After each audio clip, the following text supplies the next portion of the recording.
Hi, my name is Blue Weaver. The GOAT has asked me today to give you a little talk about my life in the music business. The GOAT, now that's a name that, well, I think a name is important, and you remember that. And I think I owe a lot to my name, Blue. I think that has helped me most probably in a lot of situations and getting work than my musical ability. And I have to thank a sax player from a local band in Cardiff for noticing my resemblance to one of the Goons. When they had the Telegoon show in the early 60s, they made characters out of the Goon show. And I was apparently, well, I looked like Blue Bottle. I think it was something to do with my nose. Anyway, thank you, Gary. And yeah, I was born in Cardiff and I first started playing. There was a piano in the house, and I just sort of I started playing. When I could read, I was looking at the music, and there was pretty basic piano tutors there, and I just picked up. I started playing something, and I thought, oh, that's a tune I recognised, and it went on from there. But my parents didn't have very much money, and we really couldn't afford piano lessons. But when I was about 10, my mother found somebody, obviously, it was, I don't know where she got the money from, but it was amazing. She found a piano teacher for me. And it wasn't till I saw all these people walking in with these accordions, I realized that she actually wasn't a piano teacher at all. She preferred to teach accordion. But she did get me started with the piano, and I have to thank her. And then when I was about 14, I started playing with a guy in the street. He had a guitar, and our first gig was in a pub upstairs. We were only about 14. Most probably total. It was illegal, definitely, but nobody cared in those days, and it was all our street and our family we were playing to, so no problem. But I think that got me hooked, and then I left school just on my 15th birthday, and I started working in the co-op, or this wholesale side of it in Cardiff, the CWS. But then I got an offer and I joined a band called Brother John and the Witnesses. And it was amazing. I mean, because we were actually earning some money.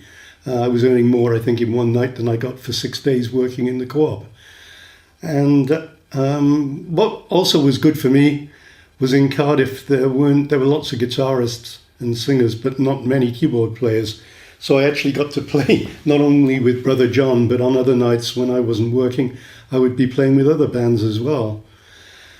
This went on for 2 years or so, and I joined various other bands, Lawrence and the Arabians, the Intellectuals, I think was one. That was a three-piece. And eventually I thought, no, Cardiff's not going to happen. I have to go to London. And myself and a bass player in the band at the time applied to an advert in the NME.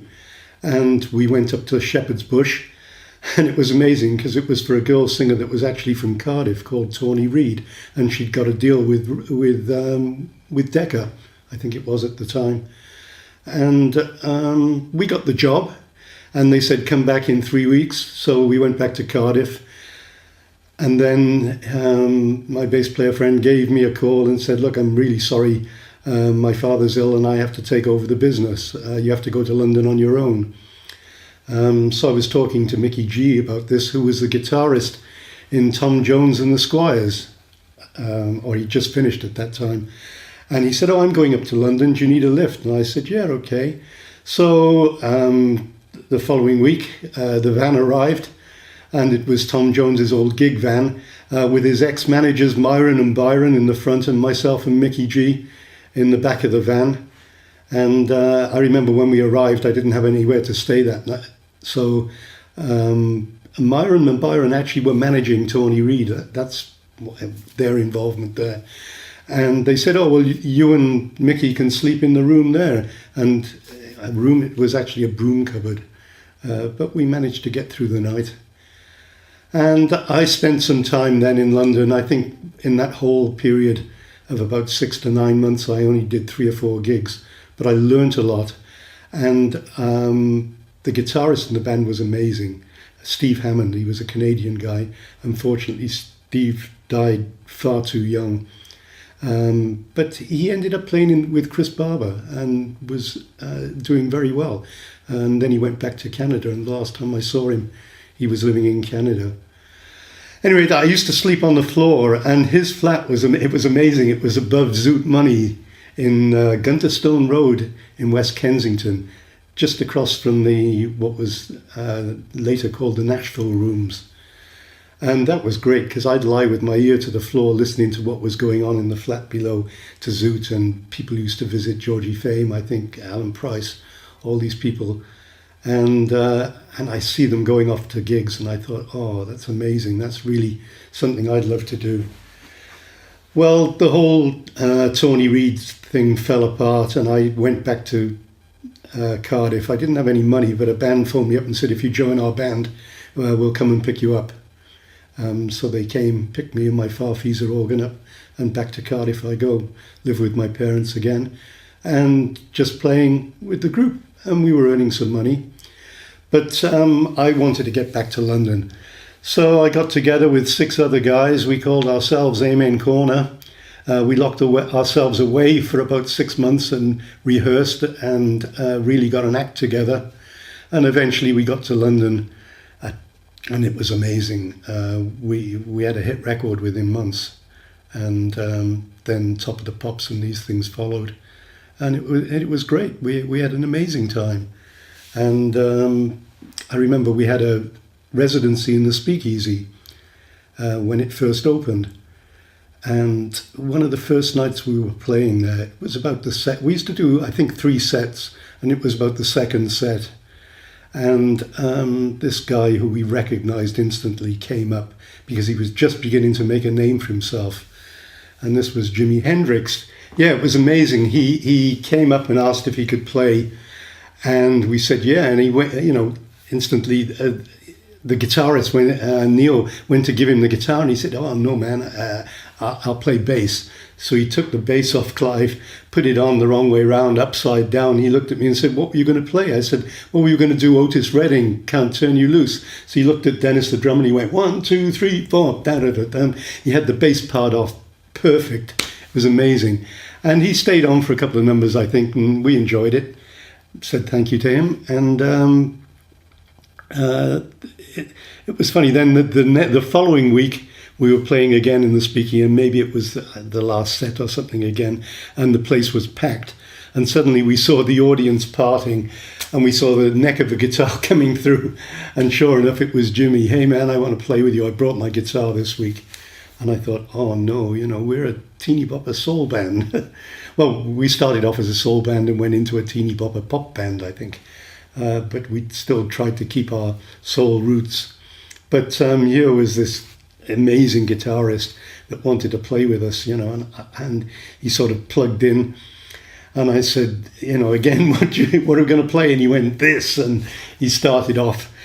And it was something like Purple Haze or something like that, and we didn't have a clue what key, what rhythm to play, but we got through, and he was enjoying it. I think he'd been playing for about 5 minutes or something, and at that time the Speakeasy stage was quite low and the ceiling was low in the part it was, and he was really going for it, and we're really sweating. We're struggling to keep up and find out what's going on. And suddenly he put the neck of his guitar into the ceiling, and it damaged the machine heads. So that really saved us. But what was great was Jimmy remembered the band, and I think later on when he was being managed by Chas Chandler and they were putting a tour together, and instantly he thought, Amen Corner, they'll bring all the young girls in. And so we ended up on the Jimi Hendrix tour. It was Jimi Hendrix, Amen Corner, The Move, Pink Floyd, The Nice at that time, and Heir Apparent. It was another band that Chas Chandler managed with. And who else? There was another band that later turned into Christie. And they had this huge hit with Yellow River. So every band on that tour was really successful in some way. And with Heir Apparent, they didn't actually get too successful, but Henry McCulloch was the guitarist, and actually joined Paul McCartney and Wings later on. Henry is another guitarist that sadly died too young. Okay, Amen Corner. Well, we had, really good success. In fact, actually, I think we could have been a lot bigger than we were. But around about 1970, I think we wanted to get back to our roots.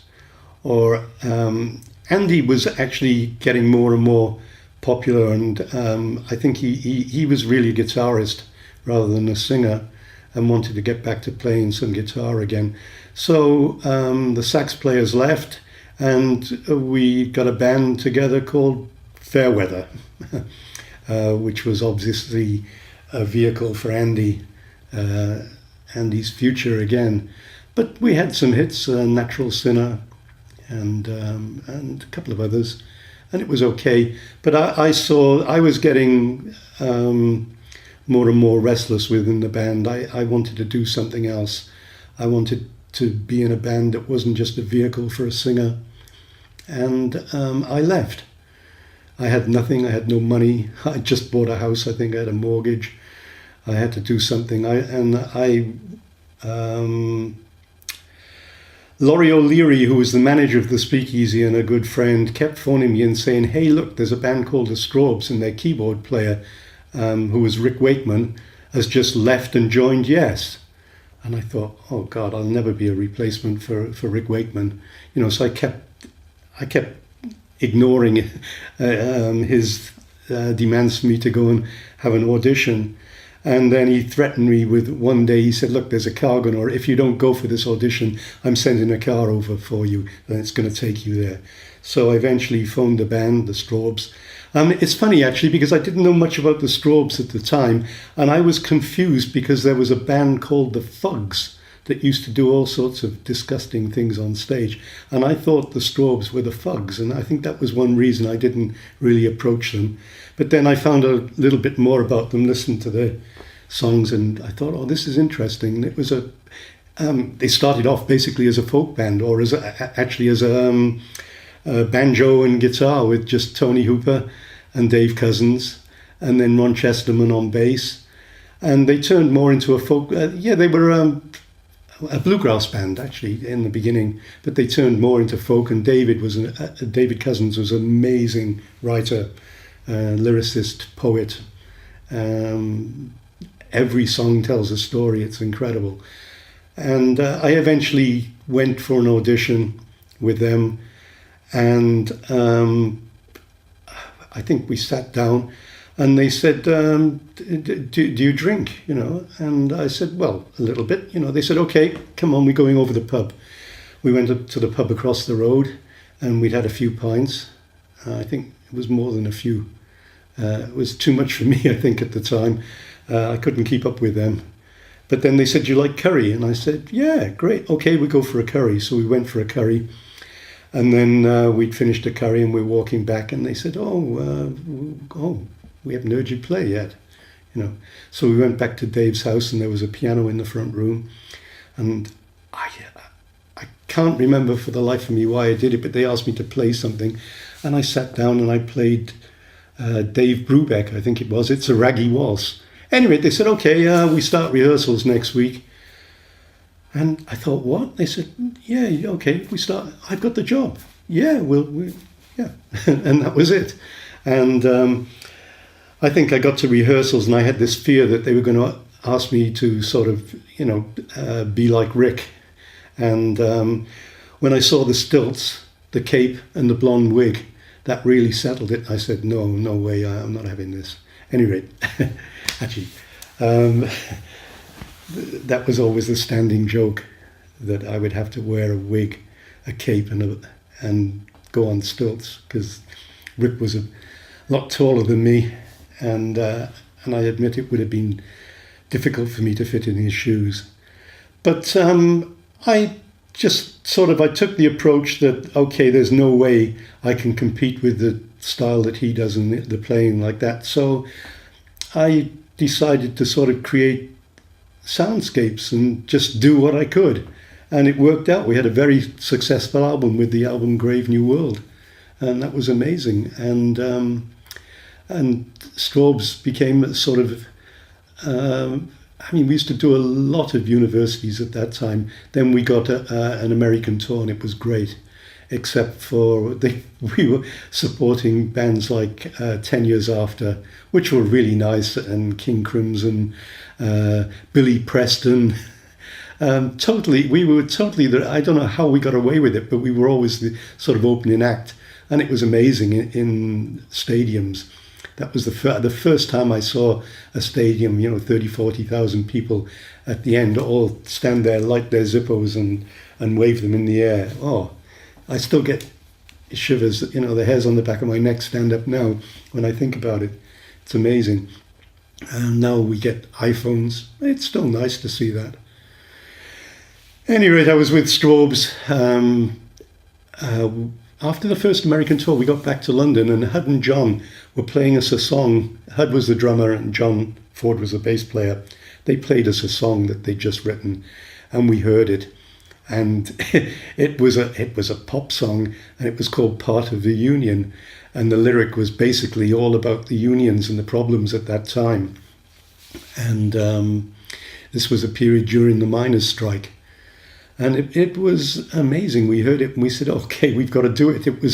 It wasn't in the style of Straubs at all, but we did it and we got a number one with it. And it was incredible because the lyric was, you couldn't tell whether it was for or against the unions. So 1 minute we'd be on the steps of the Labour Party and, half an hour later we'd be with the Conservative Party. One is saying it's for the unions, the other one's saying it's against the unions. We just played it straight down the middle and it was amazing. And so Straubs became a lot bigger and a lot popular, and we had another hit after that with Lay Down and another American tour. Well, during this second American tour, I think I could see things. Dave Cousins wasn't really happy at the time, and we were staying, towards the end. Some of the last gigs were in LA, and we were staying in not the Beverly Wilshire, but it was Beverly Rodeo. That was it. It was the cheaper one. And we were there and we were in the pool swimming, and Dave was in the pool. And I don't know how it started, but somebody flicked Hud or John, or I think flicked an ice cube into the pool and it hit Dave. And like that, and Dave splashed them with water. So they reciprocated with something else. And it really got out of hand. I got out of the pool and I went up to my room and I was looking out down into the pool. Everything ended up in the pool, all the chairs, the tables, and there were sort of like 4 palm trees around the edge of the pool. They went in. So the pool was it was a muddy mess. And I remember somebody must have called the manager. I remember seeing him come out and the look of horror on his face, and he really did scream. Anyway, A&M we were with at the time, the record company. They were incredible. Actually, one of the best record companies ever. Herb Albert and Jerry Moss and all the people working there were incredible. They really worked for the bands that were signed to the label. I think we did that tour. We didn't earn any money. They must have been spending a fortune on us. And at the end, I think they most probably had to pay for the swimming pool as well to be fixed. But when we got back to London, Straubs split up. And I was again then without a job. And so, as I said, I had a mortgage, I had a family, and I had to do something to earn money. Well, when we split up, our managers, Anna Carter, they sold all the equipment, the van and all the equipment. I had nothing, my Hammond, my Leslie, accordion, synths, everything went. And I had no way of working. And so I got a job minicab driving, which was pretty good because I could take the time off to go hunting around the studios, trying to get session work, trying to find another band. But it was,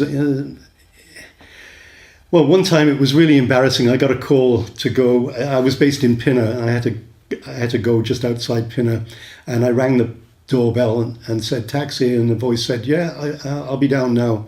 So I'm sat in the front of the car, and I'd left the back door open. The guy came out, got in the car, said, "Oh, good afternoon. Hi, can you take me?" I forget where he was going, into into CBS, yeah, in London. And I looked in my rear view mirror, and it was Muff Winwood. I thought, oh no, I sort of put my head down and was driving.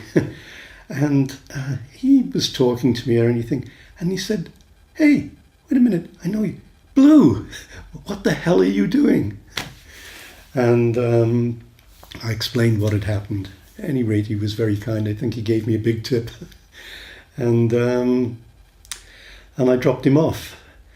Well, I was going around the studios, as I said, and one night I was in Morgan Studios, and I think I'd been there for about an hour, and there was a bar in Morgan Studios, so it was nice. I'd gone in, I'd had enough money for half a pint. I was sat there, I was just taking my time, a little drop in the bottom, and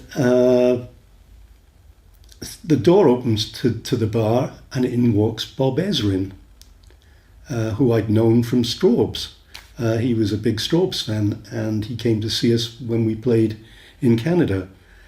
And he said, "Hey, Blue, it's great to see you. You know, what are you doing?" I said, "Oh, let me fill your drink up." "Oh, great. Okay, thank you, Bob." Then he said, "Look, I've got a few people in here." He said, "We're going to start a session in a minute, and come on in and have a jam. They just want to warm up." And I thought, oh, okay. So as I'm walking out the door is Steve Winwood. And I thought, oh my God, what's happening here? And I walk in, and he said, "Oh, look, there's the Hammond there, there's Leslie," and everything like that. And I got introduced to the band. And let me get it right. Ainsley Dunbar on drums, Jack Bruce on bass, Steve Hunter on guitar, and I can't remember who else was in the band. There was another acoustic guitarist who was amazing. And then I thought, oh my God, no, Steve Winwood's gone out. And they start, and it was beyond me, believe me. But I seemed to get on okay with the guys, and I was there. And then they said, "Oh, I'll hang around for the sessions." And why don't you? Maybe you can play something. You play some piano. And I said, okay, but I wondered who the sessions were for. And then before I know it, Lou Reed walks in, and this was the Berlin album, and I ended up playing on, I think, 2 tracks, but I think only one was kept. But it was an amazing night. It was incredible. It was, I mean, when I look back on it now, I can't really believe that it happened. But I remember in the control room, we were sat there, and a mirror with some white powder stuff was passed around, and it came to me, and there was like a $20 note with it.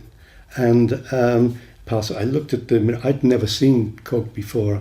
I mean, I'd done various other drugs and stuff, but I didn't know about this. And so I sort of, and I looked, and there was a $20, and I thought, oh, that's my paycheck. And I put it in my pocket and passed the mirror on. And they said, "No, what are you doing?" I said, I thought that was the money for the session." They said, no, you use it. And you rolled it up. Anyway, I was awake for 3 nights, I think, then. But the session was done. But I always remember I got a call after the sessions, and it was a telephone call, and it was a guy said, oh, he was doing interviews, he was writing a book or something, and I can't remember how. I was pretty naive, I think, at the time, and didn't handle situations like this very well. But he said to me, "Oh, is it true that you've got to get Lou to sing or something before 6 o'clock? After that, he's out of his brain. He can't do it or something." And I vaguely remembered somebody saying that in the studio, and it wasn't anybody in the band or anything like that. But I think they were joking. It wasn't, because Lou was amazing. He didn't matter. I mean, I wasn't aware of any state that he was in, because he was always sort of a bit cool, a bit slow. But I don't know whether I said, yeah, I'd heard that. I said something like, oh, I'd heard something about that. Or anyway, when the book came out, uh, the quote was, Blue says that Lou can't sing or, you know, can't sing or get himself together because he's on drugs after 6 o'clock or something like that. And Lou's reply was, well, Blue's not on drugs and he can't get himself together either, you know. But actually it's better than that. I have to try and read the quote again, exactly word for word. It was something like, Blue doesn't take drugs or something like that, and he can't play either, you know. Anyway, you get the gist of what I'm saying. And I never got a chance actually to explain to Lou that whole situation and how I sort of got, I didn't really say it, and I didn't, you know, it was just, he said that I heard about that, I think it was, and I must have said yes. Any rate, Lou Reed, that was it. Then that was a good session. Anyway, I carried on minicab driving, and another day I was in Air Studios in Oxford Street, there again hanging around, and suddenly in walks Morgan Fisher, who was an old friend. He was in a band called The Love Affair when I was with Amen Corner. I mean, there were the big bands at those days were Amen Corner, Love Affair, Marmalade, The Herd. We were the sort of teeny bopper bands at that time. Anyway, Morgan had stayed a friend. He said, what are you doing? And I said, well, nothing, I'm here. He said, you working? I said, no. He said, hold on a minute. And he went off and he came back with Ian Hunter. And Morgan said, I'm playing with Mott the Hoople now. And he said, we're going to America and we need a keyboard player. Do you want to play organ? And Ian sort of looked at Morgan. He said, can he play? And Morgan said, yeah, I think he'll do okay. So I ended up joining Mott the Hoople on their American tour. And our support act was Queen. And on that tour, with Queen as support act, we played the Uris Theatre, and it was the first time any rock band had been allowed to play a Broadway theatre, and it was amazing. And Queen were incredible. And it was so nice because they always remembered that, and that was Mott the Hoople gave them their big break in America. I'm pretty sure they would have done it without that as well, but I think that really got them round because we were playing a lot of big stadiums and they went down amazingly well. I mean, Freddie, the showman, it was incredible. Oh, I remember a day when we were by a pool and Queen challenged us to a table tennis match. So there was this table tennis table down by the pool, so we're playing away, and I think we were doing okay, but then Roger O'Brien said, okay, now our secret weapon is coming. And we looked up, and at the top of the stairs coming down, there was Freddie stood in a silk robe, and he made his entrance down to the table tennis table, took the robe off, and there he had, I think it was bright blue satin shorts on again. He picked up a bat and he said, okay, I'm ready, who are we playing? Anyway, he was really their secret weapon. Freddie was incredible. He wiped us. We didn't even get a chance to play properly. I mean, he was so good. It was great. So that was yet another one of his talents. Okay, after Mott. What happened after Mott? Oh, while I was with Mott, I kept getting a call from Dennis Bryan, who was the drummer in Amen Corner, saying, I'm with the band, I'm with the Bee Gees now. And he said, things aren't going great and we've got to change. We need to get some hits again. Do you want to come and join the Bee Gees and we'll form a band? You, me on drums and Alan Kendall on guitar and Morris is playing bass, and we'll just let's try and make it a tight unit instead of the brothers, 3 singers and an orchestra. I said, oh no, I'm having a lot of fun. You know, I'm with a rock band. You know, I'm with Mott the Hoople. It's great. Oh no, you must come and think about it. Anyway, he got me to go over to the Isle of Man to meet Barry, Robin, and Morris, and spend a weekend there. And I spent the weekend there, And I think on the Saturday, Barry said we're going to Miami to Criteria Studios on January the 1st in 1975, this would have been. And we're recording with Arif Mardin producing. And I liked the idea that Dennis was saying about getting a band together and trying something different. Do you want to come? I thought, oh, this sounds okay. Yeah, I said, yeah, great. 3 months in Miami, Criteria Studios, Arif Mardin, amazing. So I said yes, and anyway, we went off, and I think it was for a curry that night on the Saturday. And on the Sunday, we talked about what we were going to do, and then I'm just leaving to go to the airport, and Huey, the brother's father, Huey Gibb, came round. He said, hey, you haven't heard him play yet. And he said, back in. So we went back into the house, and there again, in Barry's front room was an old piano. And Huey said, come on, lad, play us something, So I sat down, and I thought, oh, well, it worked with the Strobes. I played Dave Brubeck, It's a Raggy Waltz Again. And they said, oh, okay, and I think I played something else. And they said, okay, we'll see you in Miami. Okay, I think, gosh, there's so many stories. I think I'll finish there. But I'll leave you with a little snippet. I know that the GOAT wants me to tell you, and it was about the time I was with Amen Corner, and we had our own show in the Albert Hall, and it was at the time we'd just seen Tina Turner, and we discovered strobe lights that she was using during River Deep Mountain High, and it looked amazing. So the roadies had bought 2 strobe lights, and we'd been doing some gigs with these. Well, at any rate, the fans knew when, I forget which song it was, maybe it was River Deep Mountain High we used to do then. And they knew that the lights would go out and the strobes would come on. And so all the fans that knew when this was going to happen, this was their chance to run on the stage and go to whichever guy they fancied at the time, I think, or just go on and try and get souvenirs and things. And this was amazing because the lights went out in the Albert Hall, the strobes came on, and that was their chance.